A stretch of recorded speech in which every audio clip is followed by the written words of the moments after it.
तो कार्तिक को भी भेजा और धरती के चक्कर में फंस गया। गणेश जी ने कहा, शास्त्रों में कहा, जिसने माता पिता की, गुरु की, प्रभु की वाणी को मान लिया, माता पिता प्रभु गुरु की वाणी बिना विचार करे शुभ जाने, माता पिता ही गुरु हैं बच्चे के, तो माता पिता की परिक्रमा करे। तो आज देवताओं में सबसे पूजन होने वाले पहले सर्वप्रथम देवता कौन से हैं? बोले गणपति जी महाराज की। तो गणेश भगवान जी से अपने सीखना चाहिए, इतने बड़े क्यों हुए? क्योंकि इन्होंने अपने माता पिता की सेवा करी, अर्चन किया, पूजन किया। जब ये सारी चीजें आई तो कहने लगे, ठीक है महाराज, आप ही तो बता रहे थे कोई किसी का नहीं, इस समाज में कोई भी अपना नहीं है, तो क्या वो बात गलत है कि ये बात गलत है? मुझे एक का बताइए।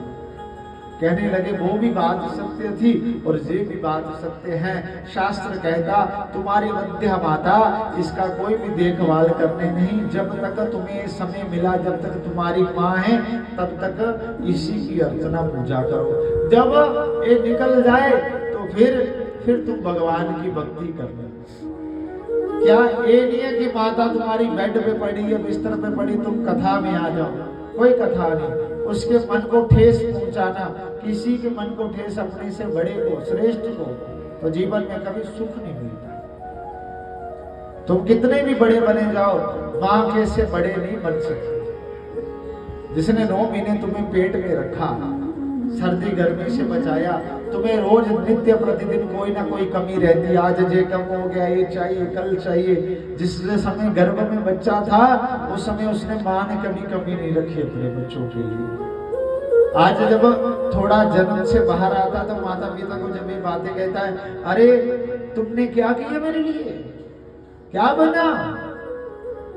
तो फिर उस बच्चे की गलती नहीं है। तुमने जो स्तनपान करवाया था वो तुम्हारे संस्कार है, तुम्हारे संस्कार श्रेष्ठ नहीं थे, तभी ऐसे मूर्खे औलादे पैदा। मूर्ख कैसे होता है? हाँ सब ठीक है, सब चल रहा है, तुम्हें देखता है, एक बार देख लिया उसी को बच्चा मानता, तेरे कहने से बदलेगा नहीं, तेरे कहने से सुधरेगा नहीं। बच्चा एक भी माता पिता की कहीं भी बरीकी देख लेगा, उसी को अपने जीवन में उतार लेता है, फिर तुम जाना कहां? उसी चीज। इसलिए हमारे मास्टर जी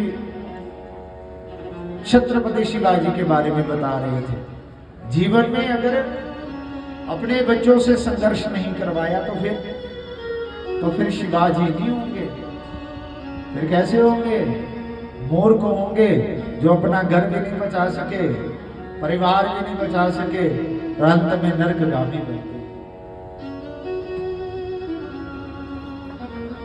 जब आया तो महाराज, आज बेटा रामदास की जो मन था परमात्मा की ओर जुड़ गया, उसे ना माता से प्रेम रहा ना किसी से, सिर्फ हर समय भगवान के नाम का। तो संत भगवान ने एक मंत्र दिया था, ओम नमो भगवते वासुदेवाय।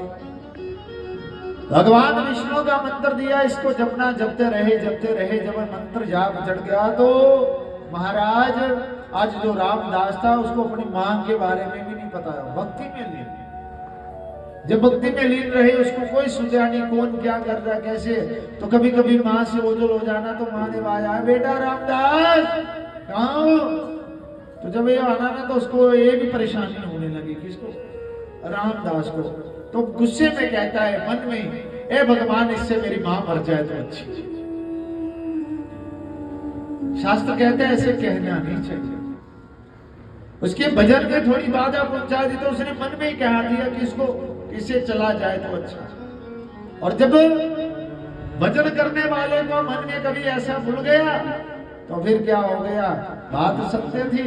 और महाराज शाम को जैसे बोला और रात ही निकली, सुबह गाय को घास डालने गई उनकी माता। जब माता घास डालने गई तो जैसे घास उठाया गाय को डालने के लिए, तो सुबह सुबह ही सर्प काट गया। क्या हुआ? सर्प काट गया और माता का प्राणत्व हो गया, मां मर गई। जब मर गई तो बेटा रामदास बहुत रोया।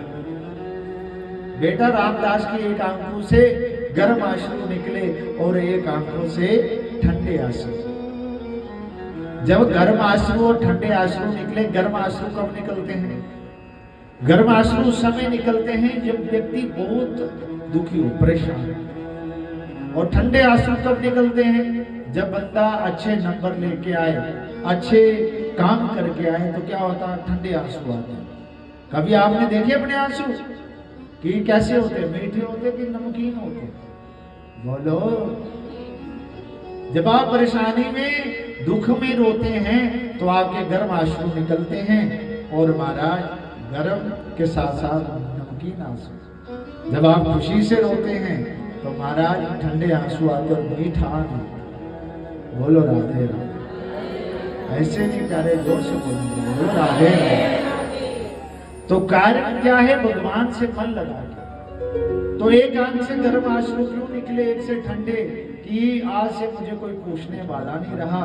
और दुख इस बात का हुआ, अरे यही तो पूछती थी मुझे सुबह शाम, आज मेरी माँ भी नहीं रही। माँ के बिना कौन है समाज में आज? और प्रसन्न इसलिए हुए, प्रभु आज से कोई भी मुझे रोकने टोकने वाला नहीं है। बोलो राधे राधे। तो कारण ऐसा है, जब हम भक्ति भगवान से जोड़ लेते हैं तो सब कुछ मिलता है। कोई नहीं है जीवन में। अपने को देखो कि हमारे से जो आने वाले पहले पूर्वज थे, कोई कुछ लेके गया? नहीं लेके गया। तो आज हम किस मार्ग में जा रहे हैं? ये जो कथा है, ये हमें जीने की कला तो रामायण सिखाती है, और मरने की कला हमें भागवत कथा सिखाती है। जब हम भगवान के हो जाते हैं, भगवान का नाम जप करते हैं, तो महाराज जीवन ही अनन्य है।